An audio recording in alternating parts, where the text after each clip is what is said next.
The old fire road, swallowed by the encroaching wild, offered little comfort to Tom.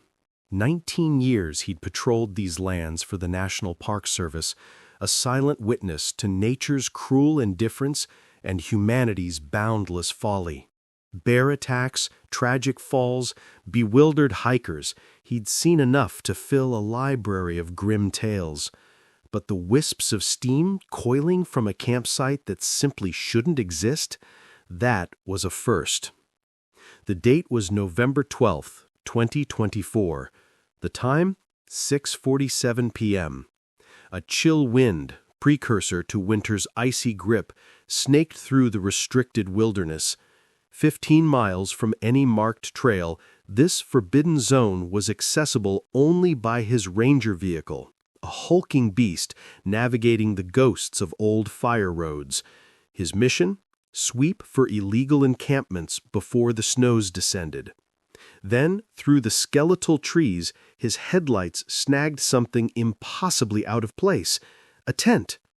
Tan and brown, fully pitched, a stark anomaly against the gathering dusk.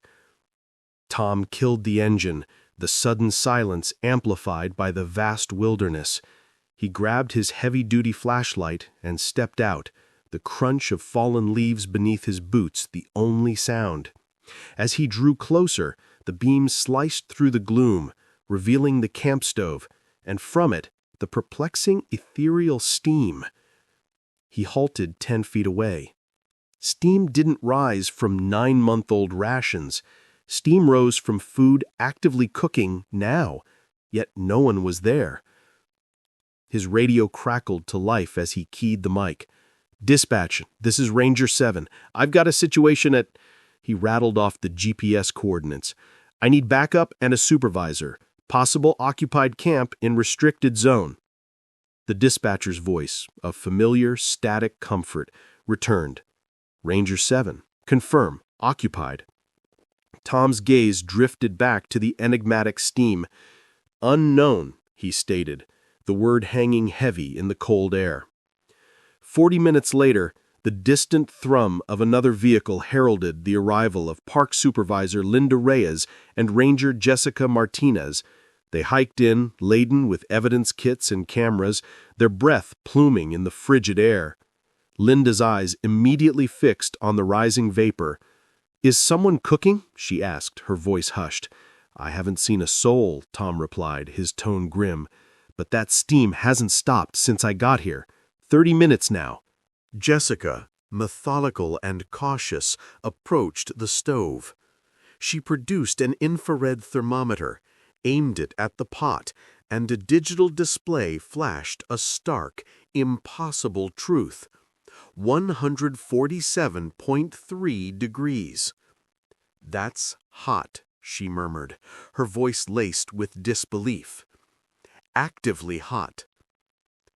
Linda began photographing everything: the tent, the stove, the ghostly steam.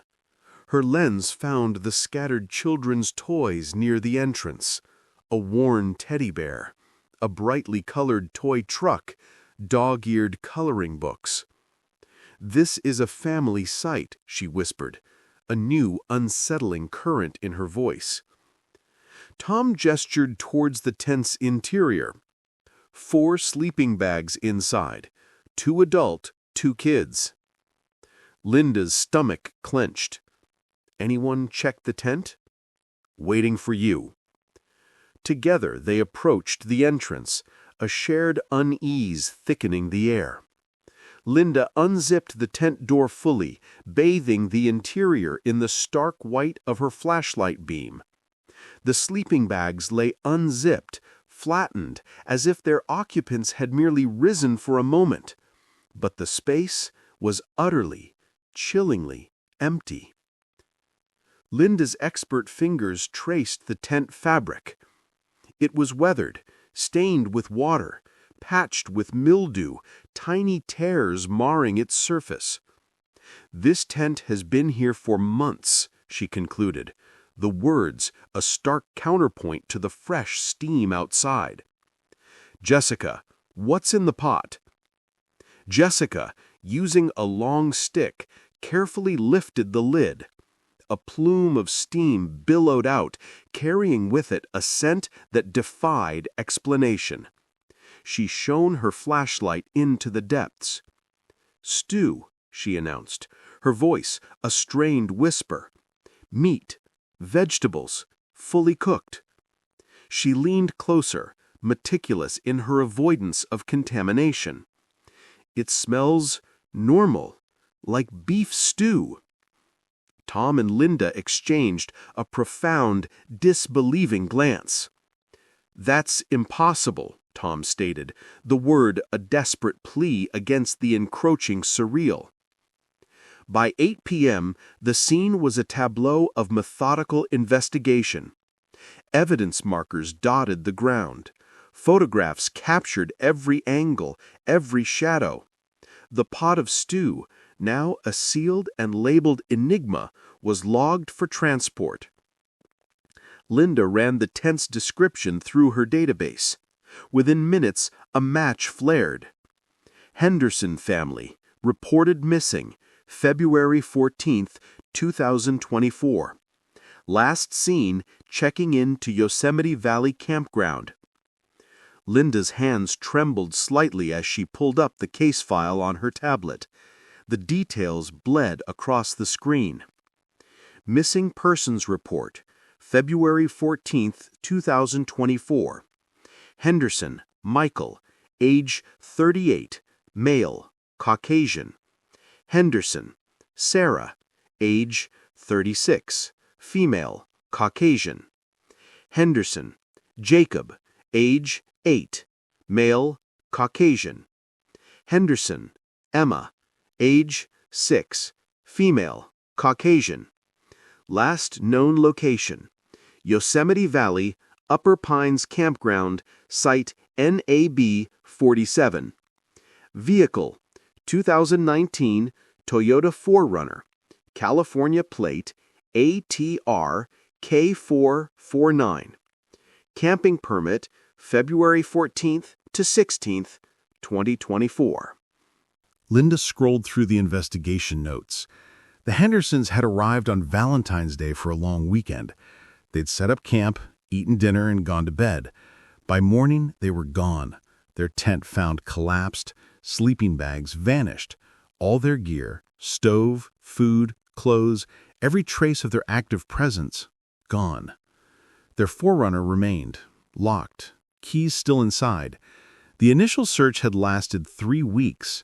Dogs had tracked a faint scent north from the campground, only to lose it by a creek.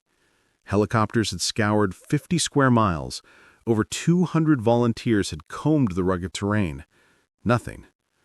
The case went cold by March. The family declared missing, their vehicle impounded, the file archived.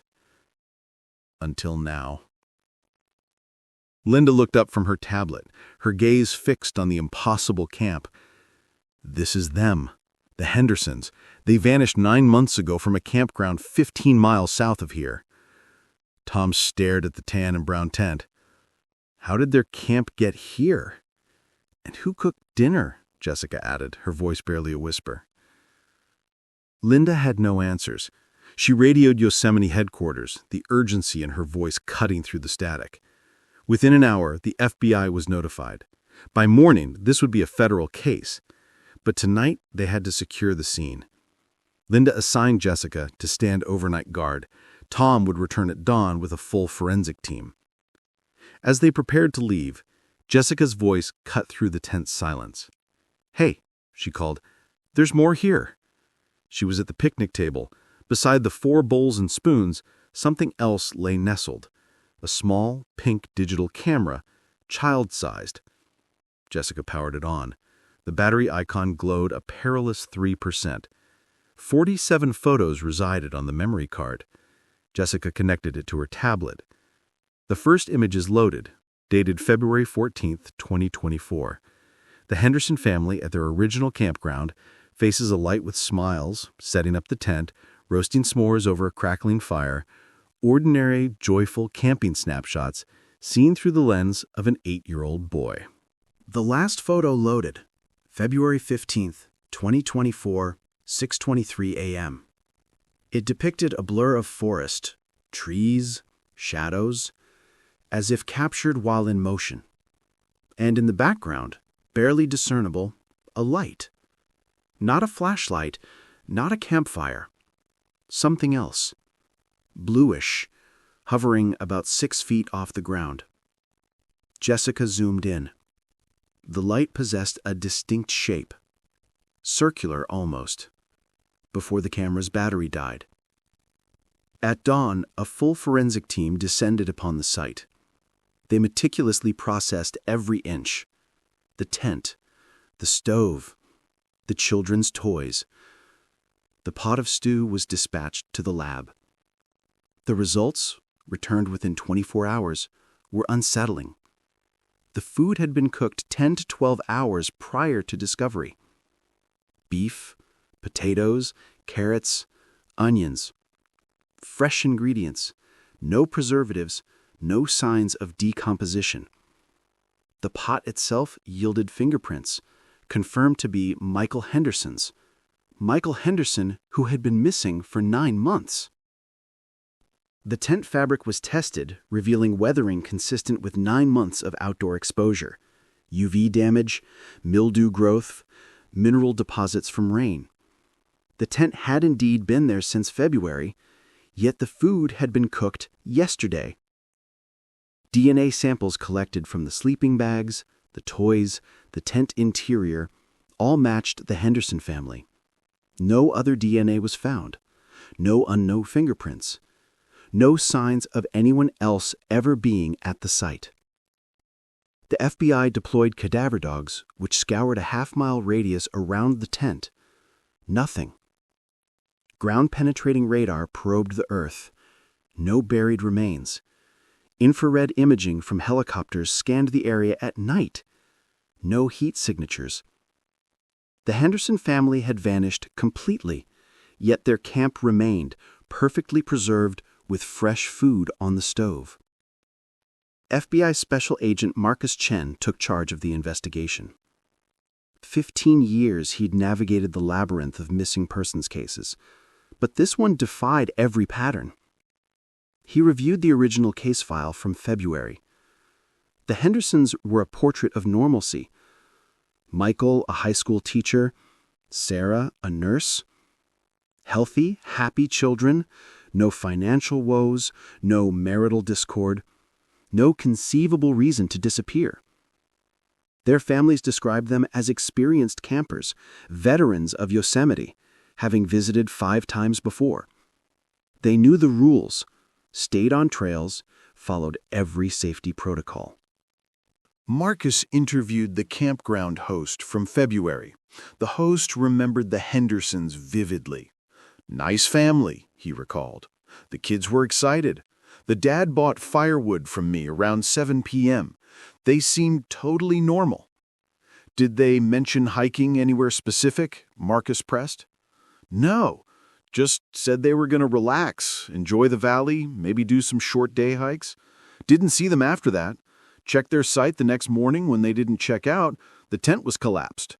Like I said, everything was gone except the vehicle. Marcus scribbled a note. Was the tent collapsed or packed up? The host pondered. Collapsed. Like deflated. The poles were still inside, but it was just lying flat on the ground. As if the people inside had vanished and it collapsed. Yeah, exactly like that. Marcus drove to the remote site where the tent was found, a 2-hour journey along fire roads. He stood in the clearing, attempting to construct a coherent narrative from the fragments of impossibility. The Hendersons had been 15 miles south in February. Somehow, their tent and gear had materialized here, in a restricted area, with no connecting roads. He examined the ground around the tent. No vehicle tracks, no footprints leading in or out. The forest floor was pristine, undisturbed. How did they get here? He asked Linda, who accompanied him. We've been asking that same question for 3 days, her voice weary. Marcus surveyed the tent. Could someone have carried the tent here? set it up to look like the family camped here. He shook his head. Why would anyone do that? And why cook fresh food? He had no answers. He examined the children's toys. The teddy bear was weathered, dirty, torn, consistent with 9 months of exposure. Yet it was placed carefully near the tent entrance, not carelessly discarded. The toy truck was rusted, the coloring books waterlogged and disintegrating. Everything bore the undeniable marks of months of weathering, except the food. The FBI lab analyzed the stew's ingredients. The beef was traced to a specific brand sold at Safeway grocery stores. The vegetables were conventional, not organic, not specialty, common items. They checked the nearest Safeway in Mariposa, 30 miles from Yosemite. Security footage from the past 2 weeks was reviewed. Nothing. No one matching the Hendersons. No one buying those specific items in that particular combination. Marcus expanded the search to every grocery store within 100 miles. Weeks of footage. Endless hours of review. No matches. "Someone cooked that food," Marcus stated during a team briefing, his voice resonating with frustration. "Someone bought ingredients, carried them 15 miles into restricted wilderness, and made beef stew in the Henderson family's pot. Why?" Silence. No one had an answer. One of the analysts hesitantly offered a possibility. Could the family still be alive, hiding in the wilderness, coming back to their camp periodically? Marcus considered it. For 9 months? With 2 small children? No resupply? No contact with anyone? People have survived longer in wilderness. Not with a 6-year-old, an agent countered. And why hide? Why not ask for help? The theory crumbled. Marcus returned to the Henderson family's home in Fresno, sealed since February and maintained by Sarah's sister, who lived nearby. He met with both extended families, Michael's parents, Sarah's sister, all desperate for answers. "Have you received any contact? Anything unusual? Phone calls, letters, emails?" They shook their heads. Nothing. Then Sarah's sister, Jennifer, remembered something. There was one thing. About a week before they went camping. Marcus leaned forward. What? She said Emma had been having nightmares about the forest. Emma kept saying there was a blue lady in the trees who wanted to show her something. Did Sarah think it was significant? No, she thought Emma had watched something scary on TV. Kids have nightmares. Sarah wasn't worried about it. Marcus wrote it down. Did Emma describe the blue lady? Just that she glowed, and she was always in the forest, waiting. A chill snaked up Marcus's spine. He thought of the photo on the kid's camera, the blurry blue light in the trees. The FBI obtained a warrant to examine Michael Henderson's laptop and phone records. His laptop had been left at home. His phone was with him when he disappeared. They analyzed his search history from the week before the camping trip. Most searches were mundane: weather forecasts, campground information, hiking trails. But one search stood out. 3 days before the trip, Michael had searched Yosemite supernatural sightings. He'd visited several forums and websites, devoured accounts of strange experiences in Yosemite, lights in the forest, missing time, people reporting feeling called into the wilderness. One forum post, dated February 10, 2024, had caught his attention. He'd bookmarked it. The post was from a hiker who claimed to have seen a blue light entity near Yosemite Valley in 2019. The hiker described following the light for several hours, losing track of time, and emerging from the forest with no memory of where he'd been. The post ended with a chilling warning. Don't follow the lights. They're not what they seem. Michael had left a comment. Did you ever figure out what it was? No response. Marcus brought in a specialist, Dr. Elena Vargas, a psychologist renowned for her work with trauma survivors and cases involving missing time or unexplained experiences. She reviewed everything: the case file, the photos, the forensic evidence, the forum posts. "This isn't a typical abduction or foul play case," she observed, her voice measured. "There's a pattern here that suggests something else." Like what? Dr. Vargas chose her words carefully. "There are documented cases, rare but documented, of people entering altered states in wilderness areas. Dissociative episodes. Some researchers call it geographic disorientation. Others call it something less scientific." "You're saying they had a psychological break?" "I'm saying the wilderness can affect people in ways we don't fully understand, especially in places with strong electromagnetic activity, unusual geology, or other factors." Marcus remained unconvinced. "That doesn't explain the fresh food." "No," Dr. Vargas admitted, "it doesn't." The investigation stalled. Months crawled by. The FBI kept the case open but scaled back active efforts. Marcus, however, couldn't let it go. He returned to the site in January 2025, almost a year after the family vanished. The tent, now evidence, was stored elsewhere, but Marcus hiked to the exact clearing where it had been found.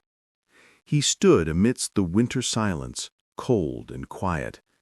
He closed his eyes, listening. Just the wind sighing through the trees, the distant murmur of a creek, the faint chirping of unseen birds. Nothing unusual. Then he heard it. Faint, rhythmic, like a low humming. He opened his eyes. The sound ceased. He walked deeper into the forest, following the direction the sound had seemed to emanate from. 50 yards, 100. Then he saw it, a massive, ancient giant sequoia, at least 2,000 years old. At its base, a small opening, a hollow, perhaps 3 feet wide. Marcus crouched, shining his light inside. The hollow went deep, 10 feet, 20. The bottom was invisible. And at the edge of the opening, carved into the ancient wood, were marks, fresh marks, made with something sharp. They formed letters. "We're sorry." Marcus radioed for backup. A team returned with rope and climbing gear. They rappelled into the hollow. It descended 40 feet, then opened into a small, naturally formed cavity within the tree, perhaps 6 feet across. Inside, they found items. A child's shoe, pink, size 12, matching Emma Henderson's winter boots. A wallet containing Michael Henderson's driver's license.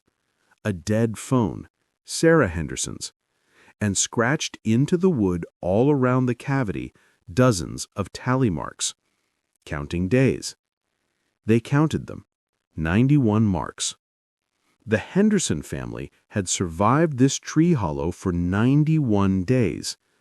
But the cavity offered no food source, no water source, no supplies. And the final mark was dated May 15, 2024. If they survived 91 days, they would have perished in late May. But someone had cooked fresh food in November. The cavity was excavated. Forensic teams scoured every inch. They found hair samples, DNA matching all 4 family members, fabric threads matching their clothing. But they found no remains, no bodies. It was as if the family had lived in the tree hollow for 3 months, then vanished completely. Dr. Vargas was called back. She examined the photos. She said they were hiding. From what? "I don't know," she admitted. "But people don't hide in tree hollows for 3 months unless they're terrified of something outside." Marcus thought about the forum post, the blue lights, Emma's nightmares. What if something was hunting them? He ventured. Dr. Vargas didn't dismiss it. In cases of extreme fear, people can exhibit survival behaviors that seem irrational: hiding, refusing to leave, self-imposed isolation. For 3 months? With children? Fear is a powerful motivator. If they believed something was out there, whether real or perceived, they might have stayed hidden until... Until what? Until they couldn't anymore. The case file was updated. The tree hollow was sealed and marked. The investigation remained open, a persistent, throbbing enigma. In March 2025, a park visitor reported something strange. Hiking legally near the restricted area, he saw smoke rising from deep in the forest. Rangers investigated, finding a small campfire, recently extinguished, perhaps an hour old. Next to the fire, 4 clean plastic bowls, red, blue, yellow, green. The same bowls from the Henderson campsite. No one was there. No footprints, no signs of how the bowls arrived. But the fire was real. The coals were still warm. Marcus received a call in April 2025.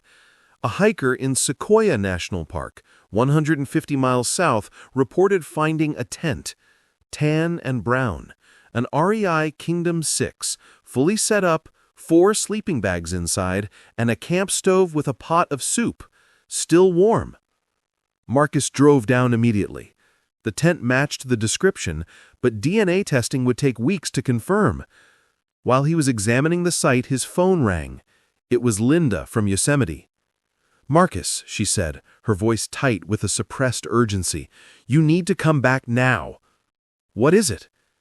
"Someone just checked into UpperPines campground, site number 47. Marcus's blood ran cold. Site 47? The Hendersons' original campsite. Who checked in? A family of 4. Father, mother, 2 kids. They paid cash, gave their name as Henderson. Marcus was already running to his car. "Send me photos now." Linda texted him a screenshot from the campground security camera. Marcus opened it while driving, his eyes scanning the image. It showed a family at the check-in station. A man, a woman, 2 children. They looked exactly like the Henderson family. Same faces, same ages, even the same clothing they wore in February 2024. But the timestamp on the photo read April 18, 2025, 14 months after they disappeared. Marcus arrived at Yosemite at 11 p.m. He went straight to Site 47. The campsite was dark, a single tent pitched, the familiar tan and brown REI Kingdom 6. Linda and 3 other rangers waited 100 yards away, out of sight. "Anyone approach them?" Marcus asked, his voice low. "No, they set up the tent at 8 p.m., made dinner, the kids played, they went to bed at 9:30. Completely normal." Marcus watched the tent through binoculars. He could see shadows inside, cast by a battery-powered lantern. 4 shadows, 4 people. "I'm going to make contact," Marcus stated, a steely resolve in his voice. "Alone. If they run, I need you to secure the area. But I think they'll talk." He approached slowly, the crunch of pine needles beneath his feet eerily loud. 50 feet. The tent door unzipped. A man stepped out, MichaelHenderson. He looked precisely as he did in the missing persons photo. Same age, same clothes, the distinctive red North Face jacket. He saw Marcus but didn't run. He simply stood there. "Mr. Henderson?" Marcus called out, his voice cutting through the night. "I'm FBI Special Agent Marcus Chen. I need to talk to you." Michael offered no response. Marcus moved closer. 30 feet. 20. "Your family has been missing for 14 months. Everyone has been looking for you. Are you okay? Are your wife and kids okay?" Michael finally spoke, his voice flat, devoid of emotion. "We're sorry." Sorry for what? We didn't know. We didn't understand the rules. What rules? Michael looked at the tent, then back at Marcus. She said we could go home if we completed it, if we made the circle. Completed what? What circle? The camping circle. We have to camp at every site. 91 sites. We've done 47 so far. Marcus felt his skin crawl. Who told you that? The blue lady. Michael's expression remained unchanged, as if describing the weather. Emma was right. She was waiting for us. She showed us something we shouldn't have seen. Now we have to complete the circle. Mr. Henderson, I need you to come with me. You and your family need medical attention. You've been missing. We're not missing. We're camping. We'll be done in 44 more sites. Then we can go home. That doesn't make sense. Michael tilted his head. It's the only thing that makes sense. He turned and walked back to the tent, unzipped it, and stepped inside. The lantern extinguished. Marcus waited. 1 minute. 2. He approached the tent. Mr. Henderson! No response. He unzipped the door, shining his flashlight inside. The tent was empty. 4 sleeping bags laid out, unzipped. But no people. Marcus radioed Linda, his voice strained. They're gone. That's impossible. We've had eyes on the tent the whole time.